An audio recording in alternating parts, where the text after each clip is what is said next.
শেরে বাংলা উপাধিটি করেছিলেন দান। আমরা কি ভুলে গেলাম শেরে বাংলার নাম। প্রাকৃতিক সৌন্দর্যে আবৃত 12 আউলিয়ার স্মৃতি বিজড়িত পুণ্যভূমি বীর চট্টগ্রাম। ইসলামের প্রচার ও প্রসারের জন্য সুদূর আরব ও অন্যান্য দেশ থেকে অসংখ্য সুফি সাধক, পীর, আউলিয়া, ফকির, দরবেশ এই চট্টগ্রামে আসেন। চট্টগ্রামের ইতিহাস, ঐতিহ্য ও সংস্কৃতির ধারাবাহিকতায় আষ্টে পৃষ্ঠে ইসলামী সুফিদের অবদান অনস্বীকার্য। বলছি প্রখ্যাত ইসলামী সুফি সাধক ইমাম শেরে বাংলা রহমতুল্লাহ আলাইহির কথা।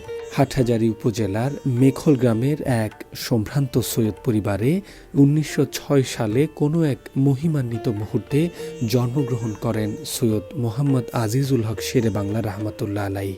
জীবনের প্রতিটি স্তরে ইসলামের যোগসূত্র প্রমাণের লক্ষ্যে সমাজ পরিচালনায় অবতীর্ণ হন ইমাম শেরে বাংলা। সমাজসেবক ও বিদগ্ধ রাজনীতিবিদ ইমাম শেরে বাংলা সুদীর্ঘ 17 বছর হাটহাজারী মেখল ইউনিয়নের চেয়ারম্যান এবং ফুড কমিটির প্রেসিডেন্ট ছিলেন।